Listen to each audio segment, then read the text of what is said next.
વંદે માતરમ, જય હિન્દ. બોટાદ શહેરના નગરજનો અને જેમાં સાંકડા રસ્તાઓથી જોડાયેલ વિસ્તારમાં નિવાસ કરતા લોકો માટે ખાસ આ વિડીયોના માધ્યમથી હું કોઈ પ્રસિદ્ધિ મેળવવા નથી માંગતો, પરંતુ હું છેલ્લા 25 વર્ષથી બોટાદ શહેરમાં રહેતો હોઉં, એટલે બોટાદ શહેરના નાગરિક તરીકે અને 1988થી હું નગરપાલિકામાં હાલ ફાયર ઓફિસર તરીકે ફરજ બજાવું છું. જેથી શહેરની ભૌગોલિક પરિસ્થિતિ અને શહેરમાં બનેલા આગના બનાવ સમયે પૂરતા સાધનો ન હોવાથી શું પરિસ્થિતિ નિર્માણ થાય તેનાથી હું માહિતગાર છું. એટલે તકેદારીના ભાગરૂપે આ મેસેજથી જાણ કરવા માગું છું કે હાલ નગરપાલિકા પાસે ફક્ત એક ફાયર વોટર બાઉઝર હોય અને તેમાંય સાંકડા રસ્તાઓથી જોડાયેલ વિસ્તારમાં આગની કોઈ ઘટના બને તો 25, 30 કે 50 કિલોમીટર દૂરથી ફાયર આવે ત્યાં સુધી આપના જાનમાલને કોઈ નુકસાન ન થાય તે જવાબદારી આપની છે. અને આપશ્રી દ્વારા ભરવામાં આવતા વેરાની રકમ ભ્રષ્ટાચાર કરાવી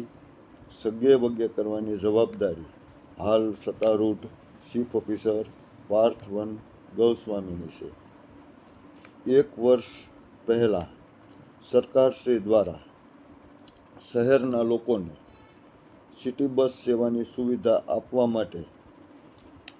શહેરી મુખ્યમંત્રી બસ સર્વિસ યોજના અમલમાં મૂકી, પરંતુ આ ઘમંડી અધિકારીને ભ્રષ્ટાચાર કરવાની વિશેષ સત્તા એનાયત કરી હોય તેમ સિટી બસ સેવાના નામે ગામડામાં ગેરકાયદેસર મોતની સવારીનું સંચાલન માન્ય લાયસન્સ ન ધરાવતા ડ્રાઈવરો દ્વારા શરૂ કરવામાં આવ્યું, જેનાથી મોટી મલાઈ મેળવી અને કરેલ ભ્રષ્ટાચારનો ભાંડો હવે ફૂટી ન જાય તે માટે એસસી ચેમ્બરમાં આરૂઢ થઈ આધાર પુરાવા સગે વગે કરવાના કામનું પણ અત્યારે આ ઘમંડી અધિકારીને ભારણ વધારે હોય. માનની કલેક્ટર મેડમ અને અધિક સાહેબના અથાગ પ્રયત્નથી જિલ્લા આયોજન કચેરી દ્વારા ઇમરજન્સી રિસ્પોન્સ વ્હીકલ ખરીદ કરવા માટે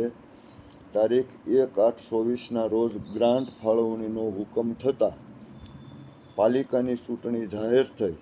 અંદાજિત 4 મહિના જેવો સમય થયો છે. તે પહેલાં ટેન્ડર પ્રક્રિયા પણ પૂર્ણ થઈ ગયેલ છે. છતાં આપના વેરાની રકમ સગે વગે કરવાના કામનું ભારણ વધારે હોવાથી આપની સુરક્ષા માટે કોઈ દુર્ઘટના